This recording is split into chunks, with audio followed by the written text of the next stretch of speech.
वो तो एडिट आता करते ही हैं। है। ऑन भी करती हूँ एडिट कर बंद कर दो अभी तो आज तो बकवास ही होगी पहले मैं सारी सुन रही थी आज तो बकवास कम करनी पड़ेगी कि जैसे जैसे सूर्य की किरणें ऊपर बढ़ती जाती है उत्तरायण का दक्षिणायन होता है सूर्य उसी अनुसार ये जो बेल्ट है ये शिफ्ट होती है। बेल्ट शिफ्ट कैसे होती है वो सुनना देखिए। जैसे कि ये वाला जो भाग है अंतर उष्णकटिबंधीय क्षेत्र पूरा इसको मान के चलते अंतर उष्णकटिबंध ये वाला भाग मैं इसको पूरे को मान लेती हूँ 25 डिग्री है 25 डिग्री। जब सूर्य का उत्तरायण और दक्षिणायन होता है यानी कि सूर्य अगर यहाँ है उत्तर में पहुंचा है तो ये जो बेल्ट है ये उत्तर की तरफ शिफ्ट हो जाती है यानी कि शिफ्ट होने का मतलब क्या है कि तापमान उस भाग में ज्यादा प्राप्त हो रहा है तो यानी कि ये एरिया दूर तक फैला हुआ होगा कि नहीं होगा। एक चीज समझना कि मैं जैसे सूर्य मूव नहीं कर रहा सूर्य की तो आभासी गति मानते हैं जबकि पृथ्वी मूव करती है करती नहीं करती। जब सूर्य उत्तरायण होगा तो ये जो बेल्ट है ये अधिक तापमान वाली बेल्ट है वो क्या करेगी नॉर्थ में शिफ्ट होगी क्योंकि नॉर्थ में तापमान बढ़ रहा है नॉर्थ की तरफ जा रहा है सूर्य हमारा तो ये बेल्ट भी तापमान वाली वो नॉर्थ में चली गई। लेकिन जैसे ही ये दक्षिण में जाएगा तो ये जो तापमान है ये अधिक तापमान वाली बेल्ट कहाँ चली जाएगी थोड़ी सी नीचे दक्षिण में पहुंच जाएगी। वो क्यों पहुंचेगी क्योंकि दक्षिण वाला भाग ज्यादा तापमान प्राप्त कर रहा है। ये चीज समझ में आ रही है कि कैसे ये शिफ्ट हो रही है यानी कि ये बेल्टें हैं जो शिफ्ट होती हैं क्योंकि तापमान जितना ज्यादा हमें जिस तरफ प्राप्त होगा ये बेल्टें का झुकाव उधर की तरफ ही ज्यादा होगा। तो इसी आधार पर हम पढ़ रहे थे क्या पढ़ रहे थे कि हमारे तापमान का प्रादेशिक वितरण। तो अगली हेडिंग डालना कौन से पढ़ा दी थी हमने ट्रॉपिकल हो गया था ना तो अब डालना उपोष्णकटिबंधीय प्रदेश उपोष्णकटिबंधीय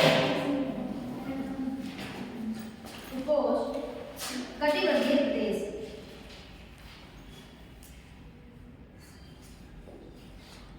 उपोष्णकटिबंधीय प्रदेश। इस प्रदेश का विस्तार 12 से 45 डिग्री अक्षांशों के मध्य 12 से 45 डिग्री अक्षांशों के मध्य दोनों गोलार्धों में पाया जाता है। 12 से 45 डिग्री अक्षांशों के मध्य दोनों गोलार्धों में पाया जाता है।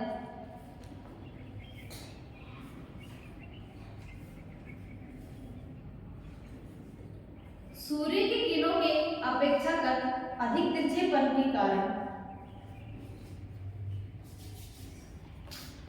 सूर्य की किरणों के अपेक्षाकृत अधिक तिरछेपन के कारण पाया जाता है सूर्य किरण तो बोलेगा ना तो मैं जैसे बार बार बोलूंगी और वीडियो कॉल को ज्यादा अपनी आवाज आएगी।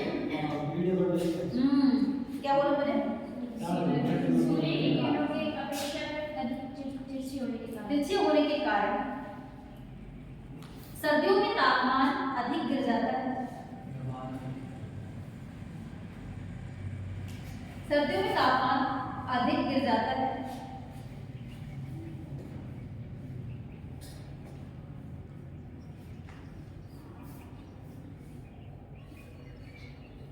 कभी कभी शीतलहर के कारण तापमान हिमांक से नीचे भी चला जाता है।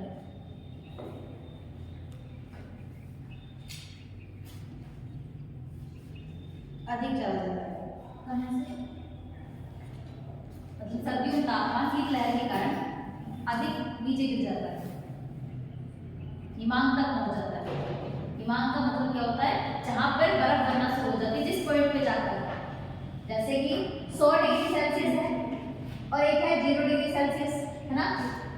तो 100 डिग्री को हम क्या मानते हैं जहां पर चीजें उबलने लग जाती है ना गलना और 0 डिग्री को हम हिमांक की समथिंग मानते हैं जहां पर बर्फ जमने लग जाती है। तो हिमांक बिंदु वो कहलाता है जहां पर बर्फ बनने लग जाती है। ठीक है आगे लिखना ये तो एक सिर्फ एक ही पॉइंट था इसका। अगला लिखना शीतोष्ण कटिबंधीय प्रदेश।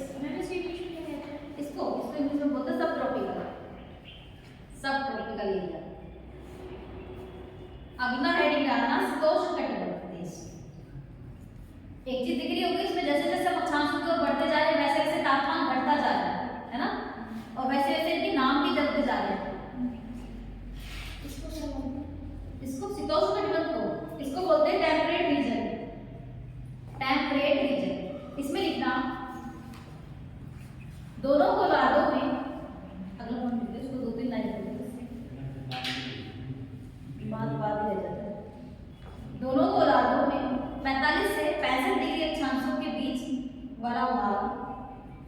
शीतोष्ण कटिबंध के अंतर्गत आता है। शीतोष्ण कटिबंध के अंतर्गत आता है। शीतोष्ण कटिबंध के अंतर्गत आता है।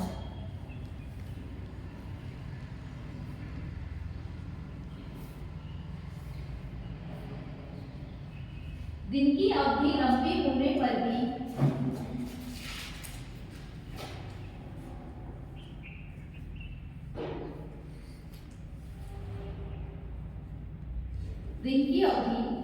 पर भी सूर्य की किरणों के तिरछेपन के कारण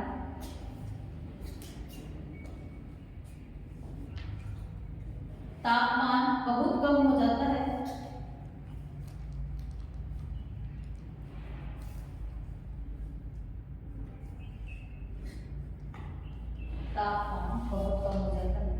तथा शीत ऋतु व ग्रीष्म ऋतु के मध्य अंतर अत्यधिक हो जाता है। शीत ऋतु तथा ग्रीष्म ऋतु के मध्य अंतर अत्यधिक हो जाता है।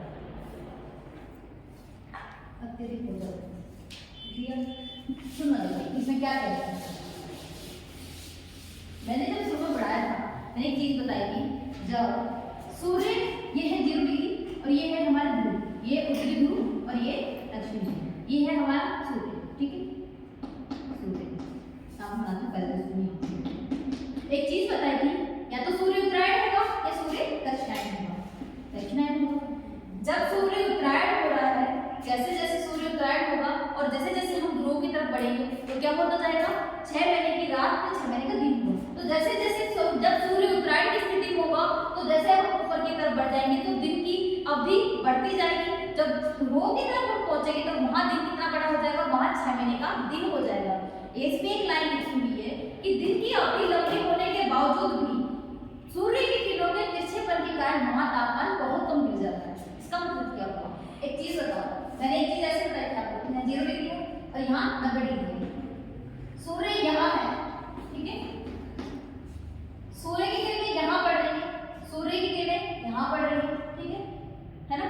लेकिन सूर्य उत्तरायण हुआ, सूर्य यहाँ पहुंचा, यानी 33.5 डिग्री से वापस लौटना शुरू हो जाता सूर्य, उसके बाद वापस उसका रोटेशन शुरू हो जाता। तो इसका मतलब सूर्य की किरणों का तिरछापन बहुत है, पर जैसे जैसे उत्तर की तरफ बढ़ेगी, जब उत्तरायण है तो दिन की अवधि बढ़ती जाएगी, परंतु सूर्य की किरणों के तिरछेपन के कारण वो तापमान उतना प्राप्त नहीं कर पाता जितने की उसे जरूरत होती है। इसी वजह से वहां पर सर्दियों में तापमान बहुत कम हो जाता है तथा ग्रीष्म ऋतु उतनी हल्की होगी और शीत ऋतु में अंतर बहुत ज्यादा होगा। शीत ऋतु में तापमान तो बहुत ज्यादा गिर जाएगा, क्योंकि वहां जब ग्रीष्म ऋतु में ही वह तापमान इतना ज्यादा नहीं पहुंच पा रहा है। तो सोचो ठंड के टाइम पे जबकि सूर्य कैसा होगा, सूर्य कैसा हो जाएगा, दक्षिणायन हो जाएगा, तो इनके बीच का अंतर कितना ज्यादा होगा। ये माना उत्तर है और ये दक्षिण है। दक्षिण के 23.5 डिग्री पे जिस दिन सूर्य होगा यहाँ इस भाग में होगा, तो आप मुझे बताओ कि ये तिरछापन कितना ज्यादा है कि ये चीज समझ में आई। यानी कि शीतोष्ण कटिबंध में कैसी स्थिति होती है, दिन की अवधि बड़ी होती है परंतु सूर्य की किरणों के तिरछेपन के कारण वो इतना तापमान प्राप्त नहीं कर पाते, जिसके कारण यहाँ पर टेम्परेचर बहुत कम पाया जाता है और सर्दियों के टाइम पर तापमान इतना कम हो जाता है कि वहां पर जीवन भी बहुत मुश्किल से रह पाता है। यानी कि इतना ज्यादा हो जाता है कि हिमांक से नीचे की स्थिति हो जाती है, जो भारत में कभी कभी बनती है। अब तुम सर्दियों में देखोगे हिमाचल प्रदेश और जम्मू कश्मीर में बर्फ गिरेगी, वो बर्फ वहां पर पूरे 6 महीने होती है लगभग, यानी कि 6 महीने का दिन और 6 महीने की रात का मतलब क्या हुआ कि वहां मतलब कोई सूर्य की किरणों का बिल्कुल भी तापमान नहीं पहुंच पा रहा है ना, तो फिर वहां ठंडी रहेगी, है ना। अगला पॉइंट लिखना, टुंड्रा प्रदेश, टुंड्रा प्रदेश,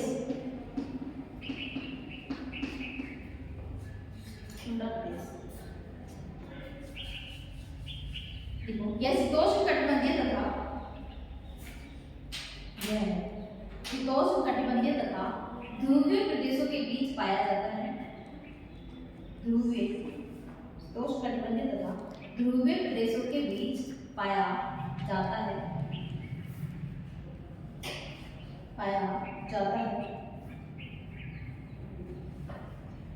सूर्य की किरणें इतनी अधिक तिरछी हो जाती हैं, सूर्य की किरणें इतनी अधिक तिरछी हो जाती हैं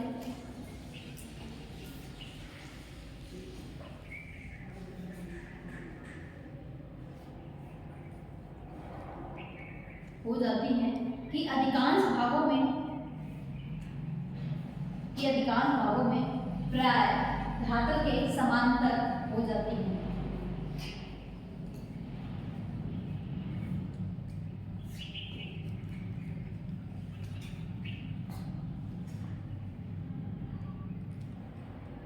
जिस कारण सूर्यताप की बहुत कम मात्रा प्राप्त हो पाती है। सूर्यताप की बहुत कम मात्रा प्राप्त हो पाती है।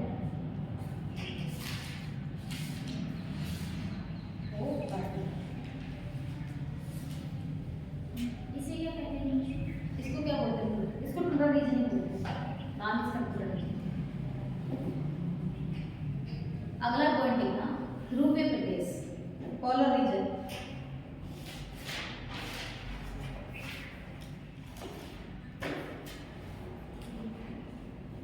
यह प्रदेश उत्तरी तथा दक्षिणी गोलार्धों के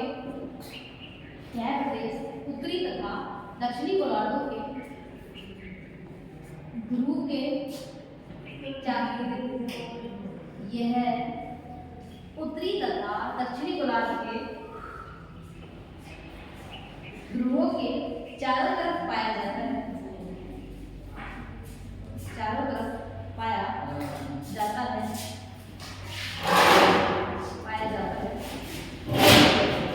अधिकांश धरातल पर सूर्य की किरणें नहीं पहुंच पाती हैं।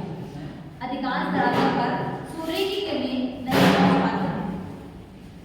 सूर्य की किरणें नहीं पहुंच पाती हैं। नहीं पहुंच पाती।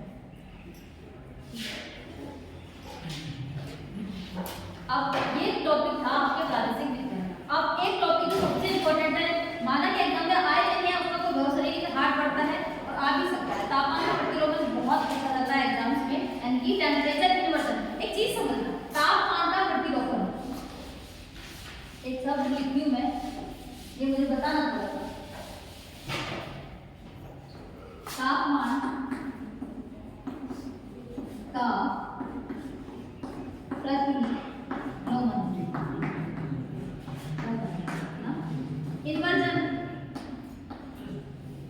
Inversion of temperature.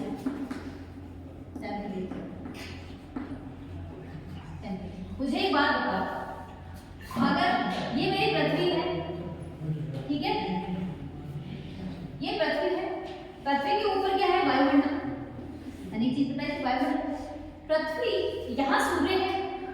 दिन के समय में पृथ्वी क्या करती है? सूर्य से ऊष्मा ग्रहण करती है। करती है कि नहीं करती? मैंने एक चीज बताई थी, जो चीज जितनी अधिक ऊष्मा ग्रहण करती है वो उतनी ही छोटी या लघु तरंगदैर्घ्य के रूप में अपनी ऊर्जा को वापस रिलीज करती है। करती है कि नहीं करती? ये बात आपको पता है। पूर्ण कृष्णिका का सिद्धांत, ब्लैक बॉडी की थ्योरी मैंने बताई थी कि ब्लैक बॉडी का मतलब क्या है? उसका रंग काला नहीं है, बल्कि उसकी एनर्जी है कि वो सूर्य से प्राप्त किरणों को कितना प्राप्त कर पा रही, कितना महसूस कर पा रही। तो एक बात बताओ, दिन का समय है, दिन के समय में पृथ्वी सूर्य से टेम्परेचर प्राप्त किया, यानी कि पृथ्वी ऊष्मा प्राप्त करके क्या हो जाती है? गर्म होती है दिन के समय। लेकिन रात के समय में पृथ्वी क्या करती है? इसी ऊष्मा को रिलीज करती है किरणों के रूप में या फिर लॉन्ग वेव्स के रूप में। रात के टाइम में उसको वापस निकाल दिया एनर्जी को, यानी जिसे हम क्या कहते हैं? पार्थिव विकिरण की क्रिया। पार्थिव विकिरण की क्रिया में एक बात बताओ मुझे, जब पृथ्वी से ये एनर्जी वापस रिलीज हो रही है, तो एक बात बताओ, जो पृथ्वी के आसपास की यहाँ वायु थी वो ठंडी होगी कि नहीं होगी? और जो ऊपर वायु गई थी वो गर्म होगी। तो हमने एक सिद्धांत पढ़ा था कि 1,000 मीटर के ऊपर पहुंचने पर 6.5 डिग्री सेल्सियस टेम्परेचर कम होता है कि नहीं होता?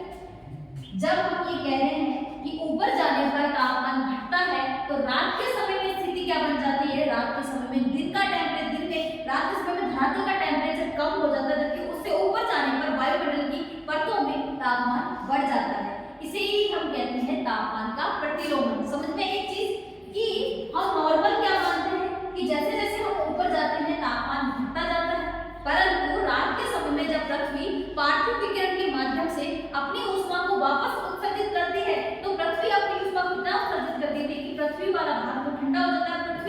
पृथ्वी के धरातल से लगी